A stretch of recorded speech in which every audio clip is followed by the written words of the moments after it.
Hi everyone, coming up in this video we're going to have a look at how we can make consistent contact with the Fairway Woods.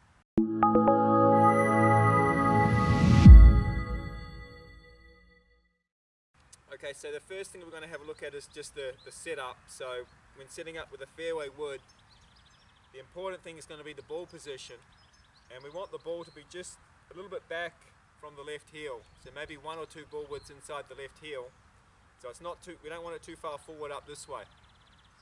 We want it back just a little bit, and then we're just going to take a regular setup.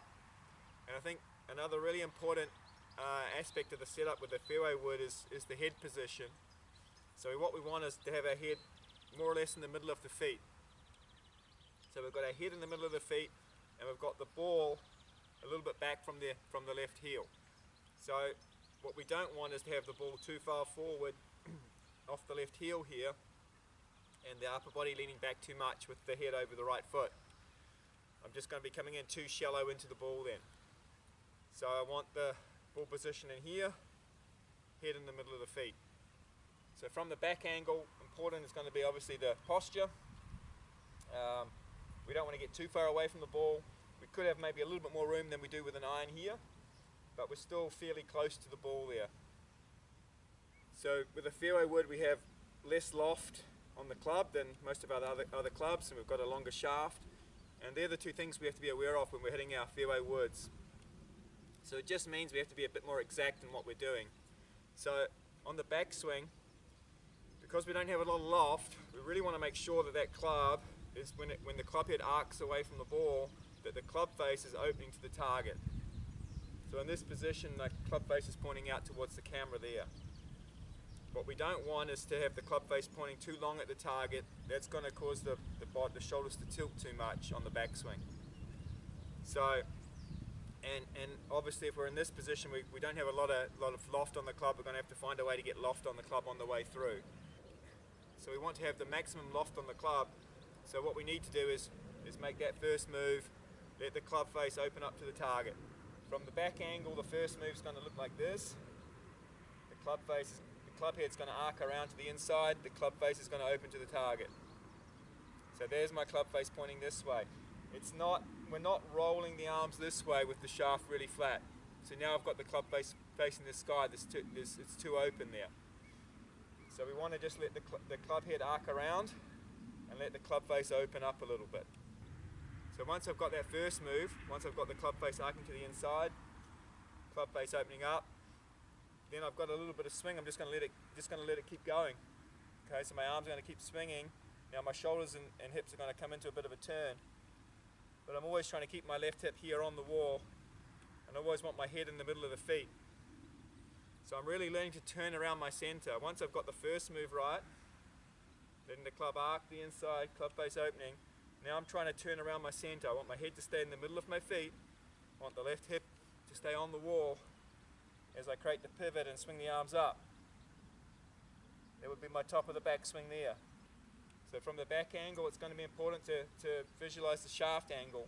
So that's my first move.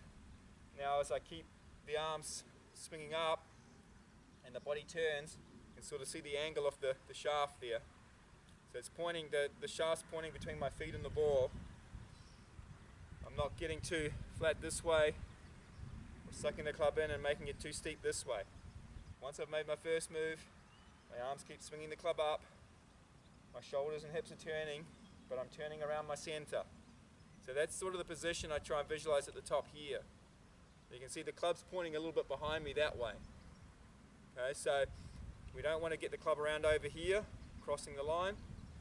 We obviously don't want it disappearing over this side either, but I think for most of you, you want to visualize that position there. So the club is pointing up towards the sky and behind me. If I had a longer swing, it would come a bit more on line, pointing a bit more to the target. But I think for most of us, that's going to be enough there. That's the position we want to visualize. Now when I come down, the hands are going to swing out in front of the body. Maintaining my posture, the hands now in front of my body, the club head is staying behind, the shaft's flattened a little bit.